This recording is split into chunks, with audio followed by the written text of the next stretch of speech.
Anniversary కూడా మనందరం చేసుకున్నాము. అయితే తెలంగాణ రాష్ట్రం ఏర్పాటైంది మనకందరికీ తెలుసు. ఏపీ రీఆర్గనైజేషన్ యాక్ట్ 2014 ద్వారా ఈ చట్టం ద్వారా రాష్ట్రం ఏర్పడ్డది. ఏర్పడ్డ తర్వాత ఈ చట్టంలో చాలా విషయాలు చాలా స్పష్టంగా చెప్పడం జరిగింది. రెండు రాష్ట్రాల మధ్య ఏ విధంగా సమస్యలు పరిష్కరించుకోవాలి, ఆస్తుల పంపకాల గురించి వెళ్ళి, తర్వాత కేంద్ర ప్రభుత్వము ఈ రెండు రాష్ట్రాలకి మరి ఏ విధమైనటువంటి సహాయం చేయాలి, మరి కొన్ని విద్యా సంస్థల్ని ఏర్పాటు చేసే విషయంలో రెండు రాష్ట్రాల్లో, తర్వాత జాతీయ రహదారులు ఏ విధంగా ఏర్పాటు చేయాలి, పరిశ్రమలు ఏ విధంగా ఏ పరిశ్రమలు ఏర్పాటు చేయాలి అనే అన్ని విషయాలు కూడా గత 10 సంవత్సరాల నుండి తెలంగాణ రాష్ట్రం ఏర్పడ్డ నాటి నుండి మేము కేంద్ర ప్రభుత్వం దృష్టికి తీసుకొచ్చిన విషయం ప్రపంచానికి తెలుసు. చాలా విషయాలు ఒకట ఏది పరిశ్రమలు కానివ్వండి, నెలకొల్పడంలో కానివ్వండి, జాతీయ రహదారులు కానివ్వండి, విద్యా సంస్థలు కానివ్వండి, ఇవన్నీ సరే కొన్ని చేశారు, కొన్ని చేయవలసిన అవసరం ఉంది. అవన్నీ కూడా మనం పదే పదే పార్లమెంట్లో కానివ్వండి, శాసనసభ తీర్మానాల ద్వారా కానివ్వండి, గౌరవ తెలంగాణ రాష్ట్ర తొలి ముఖ్యమంత్రి కల్వకుంట్ల చంద్రశేఖరరావు గారు ఢిల్లీ పర్యటన లోపల మోడీ గారికి, ప్రధానమంత్రి గారికి లిఖితపూర్వకంగా ఇచ్చినటువంటి లేఖలు కానివ్వండి, ఇవన్నీ కూడా రెండు రాష్ట్రాల్లో ఉన్నటువంటి తెలుగు ప్రజలతో పాటు ప్రపంచంలో వివిధ దేశాల్లో ఉన్నటువంటి తెలుగు ప్రజలకు అందరికీ కూడా తెలుసు. ఎందుకంటే ఆసక్తి ఉన్నది, మా రాష్ట్రం ఇట్లా అభివృద్ధి చెందుతున్నటువంటి ఆసక్తి రెండు తెలుగు రాష్ట్రాల ప్రజలకు ఉంది. కాబట్టి ఈ విషయాలన్నీ కూడా తెలుసు. దాంట్లో ఒక ముఖ్యమైన విషయము, రెండు రాష్ట్రాల లోపల శాసనసభ సీట్లు పెంచాలనేటువంటి విషయం కూడా సెక్షన్ 26లో చాలా స్పష్టంగా ఉంది.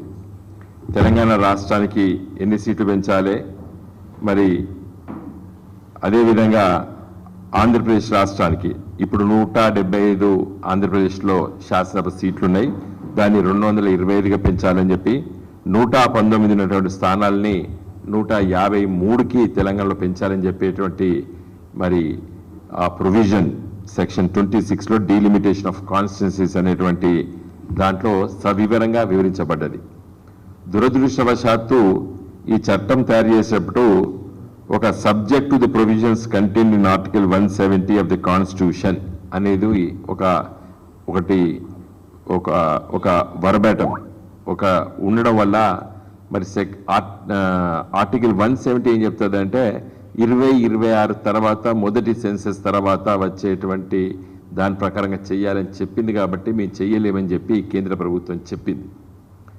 ఆ సందర్భంలో మేము చాలాసార్లు మోడీ గారిని కలవడం జరిగింది, అదేవిధంగా లా మినిస్టర్ని కలవడం జరిగింది.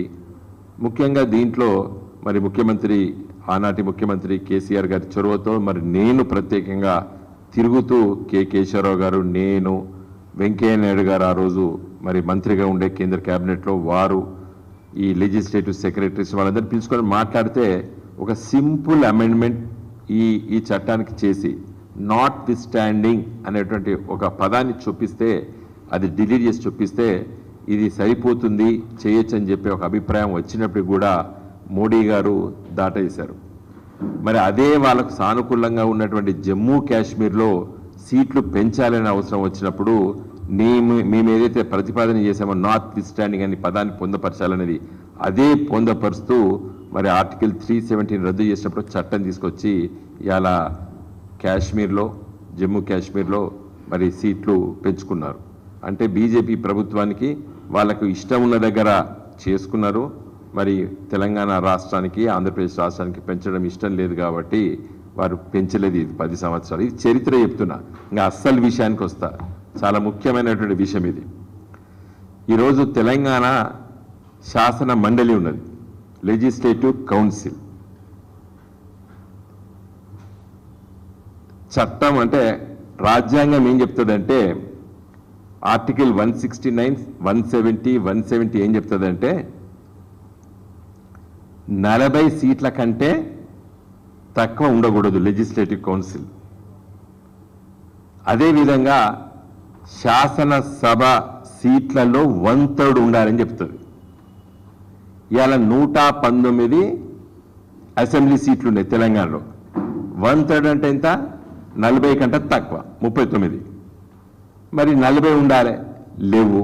కాబట్టి ఇవాళ ఉనికికే ప్రమాదం వచ్చింది. దేనికి? శాసన మండలికి. ఇది ఎందుకు వచ్చింది? మరి పెట్టినప్పుడు ఎట్లా పెట్టలేదు అంటే, అప్పుడు ఆంగ్లో ఇండియన్ ఎమ్మెల్యే ఉండే, 120 మంది ఎమ్మెల్యేలు ఉండే తెలంగాణ శాసనసభలు. ఎంతమంది ఉండే? 120 వరకు ఉండే. ఎప్పటి వరకు? మొన్న డిసెంబర్ 3 ఫలితాలు వచ్చే వరకు తెలంగాణ శాసనసభలో ఎన్నిక కాబట్టేటువంటి ఎమ్మెల్యేలు 119, ఒకరు నామినేటెడ్ ఆంగ్లో ఇండియన్. మొత్తం ఎంత? 120 ఉండే. 120లో 1/3 ఎంత? 40. కాబట్టి 40 మినిమం కాబట్టి మనం దాంట్లో వచ్చినాము. కాబట్టి శాసన మండలి మనకు ఏర్పడ్డది. ఈ మధ్య కాలంలో మోడీ గారి ప్రభుత్వము ఆంగ్లో ఇండియన్ ఎంపీలు లోక్సభలో 2ని, ప్రతి రాష్ట్రంలో ఉన్నటువంటి శాసన సభ నామినేటెడ్ ఆంగ్లో ఇండియన్ దాన్ని రాజ్యాంగ సవరణ 105 ప్రకారంగా 104 దాని ప్రకారంగా తీసేసిండ్రు. 104th అమెండ్మెంట్ ప్రకారంగా తీసేశారు. కాబట్టి ఇలా తెలంగాణ శాసనసభకి ఏమైపోయారు? 119 అయ్యారు. మొన్న డిసెంబర్ 3 వరకు తెలంగాణ శాసనసభ సంఖ్య ఎంత ఉండే? 120 ఉండే. కాబట్టి శాసన మండలి రాజ్యాంగం ప్రకారంగా కరెక్టు. ఇప్పుడు ఉనికికే ప్రమాదం వచ్చింది. ఎవరైనా కేసేస్తే అసలు రద్దయిపోతుంది శాసన మండలి.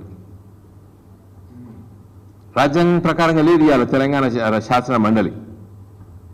దానికి ఉనికికే ప్రమాదం వచ్చేసింది. ఎందుకంటే రాజ్యాంగంలో ఏం చెప్తుంది? ఆర్టికల్ 169, 170, 171లో ఏం చెప్తారంటే,